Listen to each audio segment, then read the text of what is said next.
I paid for my sister's education while working 2 jobs, only to have her call me a loser at a family dinner. She was shocked when I stopped paying her rent and told everyone why she could no longer afford her lifestyle. When my younger sister Lauren got into her dream college, everyone in the family acted like it was the greatest accomplishment of all time. My parents were beaming with pride. Lauren was already talking about the career she was going to have, and I was standing in the corner quietly calculating how it was all going to work out. My parents didn't have the money to pay for her education. They made that clear when they started dropping hints in family conversations. Lauren is so smart, but college is so expensive these days, my mother would say, looking at me as if I didn't already know where this was going. I didn't have much. I was working as a mechanic and trying to save up for a house. But Lauren was my sister, and I figured, what's the harm in helping? So I pitched in. At first it was small things, her textbooks, some groceries. But it didn't stop there. Soon I was paying her rent, her utilities, even her nights out when she needed to de-stress. Every time she asked for money, it came with an excuse. I'll pay you back when I graduate. Or, Mom and Dad just can't help right now. What made it worse was that my parents acted as if I was obligated to help. Family takes care of family, they'd say, as if I wasn't already breaking my back working 2 jobs to keep them afloat. Lauren, meanwhile, acted like the world revolved around her. She'd post pictures of fancy dinners and weekend trips, smiling as if she wasn't living on my dime. I kept telling myself this was temporary. Once she graduates, it'll all be worth it, I thought. But deep down, I was starting to resent the fact that my life was on hold while hers was moving full steam ahead and I was footing the bill. I thought things would get better once Lauren settled into her college routine. I imagined she'd realize how much I was doing for her and show some gratitude. But if anything, her entitlement only grew. The first real sign was her spending habits. While I was skipping meals and working late shifts to pay her rent, Lauren was flaunting her new wardrobe on social media. Designer handbags, trendy shoes, fancy dinners, things I could never afford for myself. At first, I tried to rationalize. Maybe she got a part-time job, or maybe she was just overdoing it for appearances. But when I asked her about it, she shrugged it off. Everyone at school dresses like that, she said. I don't want to look like I don't fit in. It wasn't just her attitude about money, it was everything. She treated me like a walking ATM, never asking how I was or if I needed help. My parents weren't any better. Every time I tried to talk about how much I was struggling, they'd guilt me into keeping quiet. She's your sister, my mother would say. She's building a future. You should be proud to help her. But it wasn't just helping, it was sacrificing. My weekends were gone. My savings were gone. And that house I'd always dreamed of? Forget it. Meanwhile, Lauren couldn't even be bothered to send a thank you note. Instead, she called to complain about her professors, her workload, or her roommates. She never once asked how I managed to juggle 2 jobs just to keep her afloat. The resentment I'd buried began to bubble to the surface. I was tired of being treated like my life didn't matter as long as hers was moving forward. The turning point came when Lauren casually mentioned that she was thinking about studying abroad for a semester. She didn't even ask me if I could afford it, she just assumed I could handle it. I think it would be such a great experience, she said over the phone, her tone light and carefree. The program costs a little more, but it's a once-in-a-lifetime thing, right? I sat there gripping the phone, trying to process what she just said. I could barely keep up with her regular expenses, and now she wanted me to pay for a semester abroad? When I brought it up with my parents, hoping they'd finally come to their senses, they doubled down. This is an incredible opportunity, my mom said. You'll figure it out, you always do. I was floored. No acknowledgement of how hard I was working, no concern for my welfare, just the expectation that I'd keep sacrificing because, apparently, that was my role in the family. At the same time, Lauren's behavior became impossible to ignore. She'd call to complain about the most trivial things, like how her roommate borrowed her shoes or how the campus cafeteria didn't have any real lattes. She also began to make subtle jabs at me. She'd laugh about how I was always working, and joke that I was married to my job. "She doesn't appreciate you," a coworker said one night when I was venting during a break. "You bend over backwards, and she acts like you owe her." For the first time, I began to wonder if they were right. Family dinner was supposed to be a casual get-together. My parents invited me over to catch up, and Lauren was back in town for a break from school. I didn't want to go, but I figured I could stand a few hours. When I arrived, the atmosphere was already tense. My parents were fussing over Lauren, asking about her classes, her social life, and if she needed anything else for school. I sat quietly, waiting for anyone to ask how I was doing. But of course, that never happened. Halfway through dinner, Lauren started talking about the study abroad program again. She went on and on about how amazing it would be and how everyone she knew was doing it.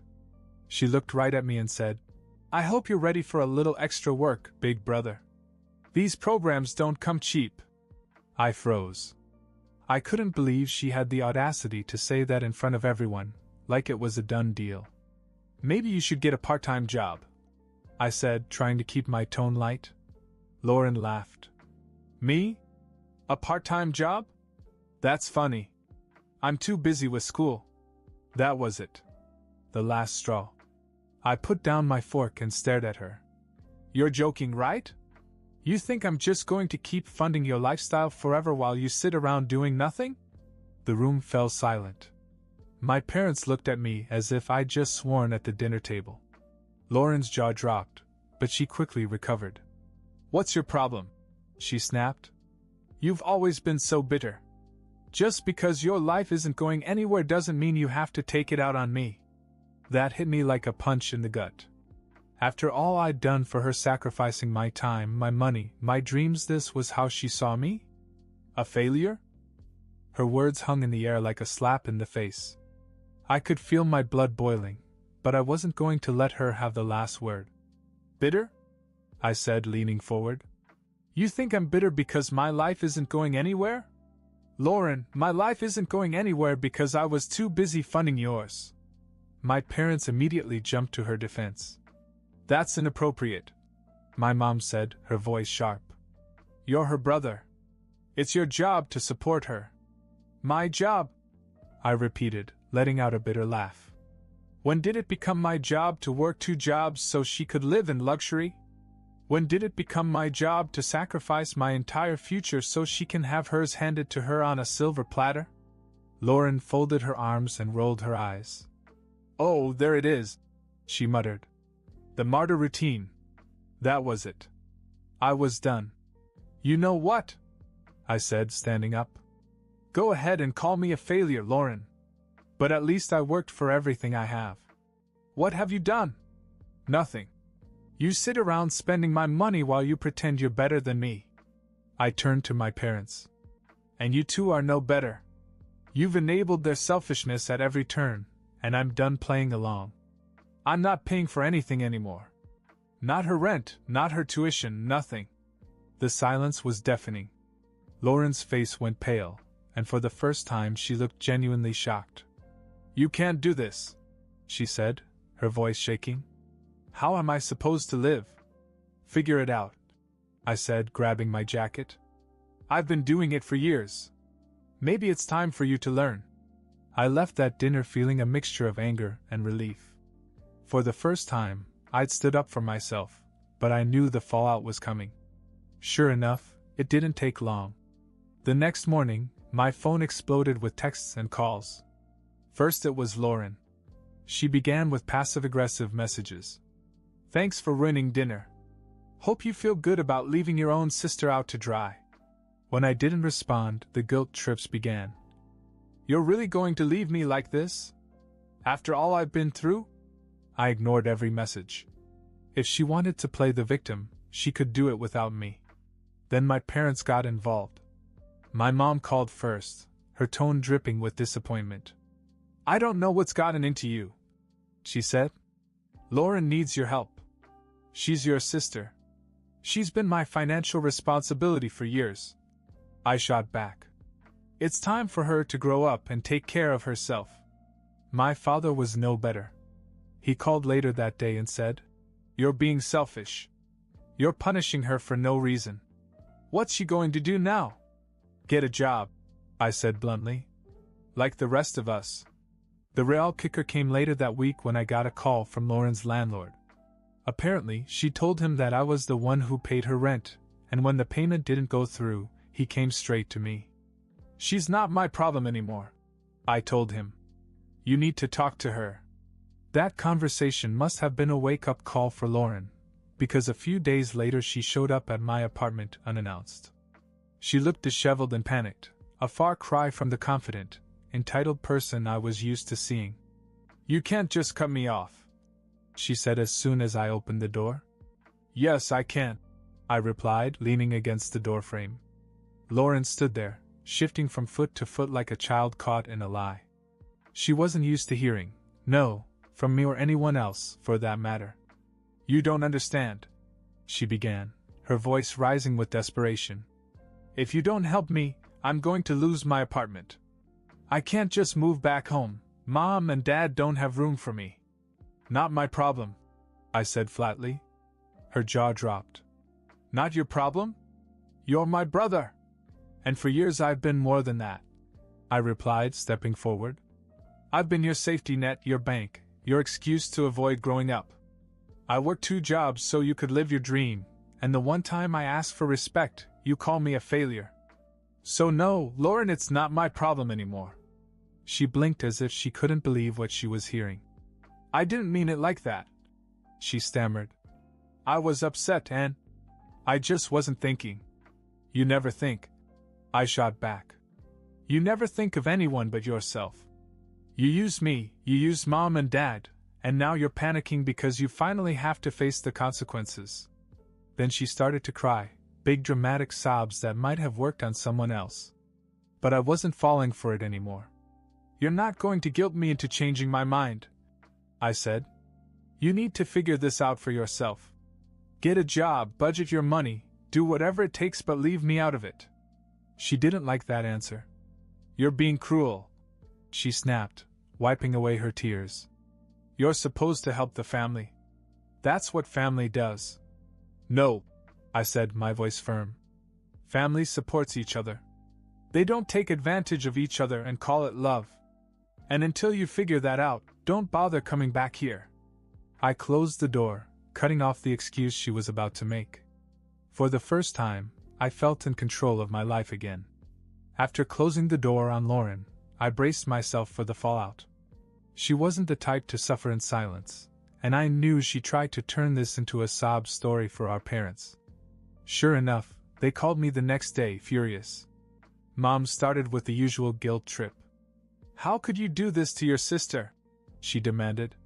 "She's struggling, and you left her when she needed you the most." I didn't hold back. "Struggling? She's been living off my paycheck for years while acting like she's the queen of the world. Maybe it's time she learned what struggling actually looks like." Dad chimed in next, accusing me of being heartless and ungrateful for all they'd done for me. This part made me laugh. "Ungrateful?" I said. "You're kidding, right? I've been funding Lauren's lifestyle while you two sat back and cheered her on like she was the next big thing. Meanwhile, I've been working my ass off just to keep her comfortable." The more I laid it out, the calmer they became. By the end of the call, they had nothing to say except that I was tearing the family apart. As for Lauren, her meltdown was spectacular. She plastered her social media with vague posts about how some people only care about themselves, and being let down by those closest to you. She even had the audacity to start a GoFundMe page for her rent, claiming she'd been blindsided by an unexpected expense. Her friends commented with faux concern, asking if there was anything they can do to help. But the donations barely trickled in. Apparently, people weren't as eager to support her lifestyle as she'd hoped. Meanwhile, word of the drama spread through the family like wildfire.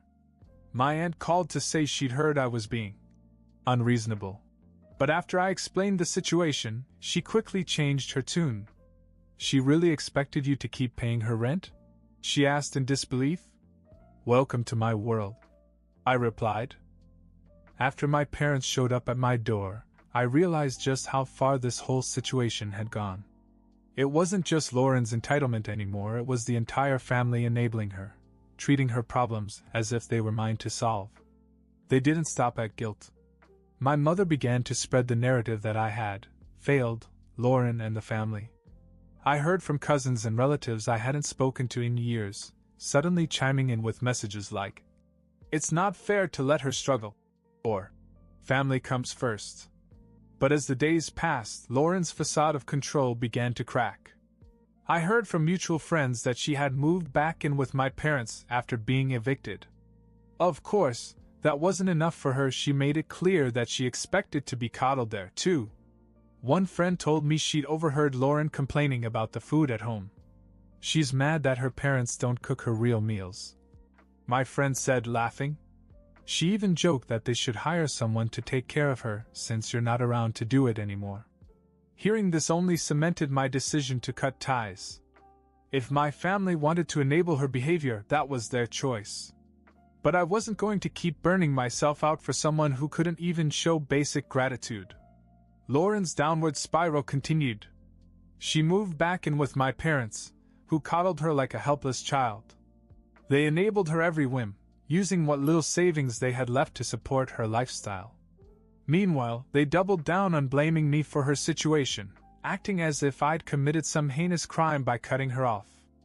I heard from relatives that Lauren was still spreading lies about me, telling anyone who would listen that I had abandoned her during a difficult time.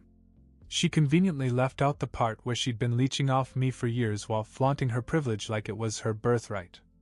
But her downfall wasn't just financial, it was social. Word of her GoFundMe scam spread, and the same friends who once joined her for fancy dinners now avoided her phone calls. Without me picking up the tab, she had nothing to offer them. The tipping point came when my parents called me in a panic. Apparently, Lauren had run up a credit card debt in their name, maxing out the limit to finance a shopping spree. They begged me to help, claiming they couldn't make the payments on their own. I couldn't help but laugh.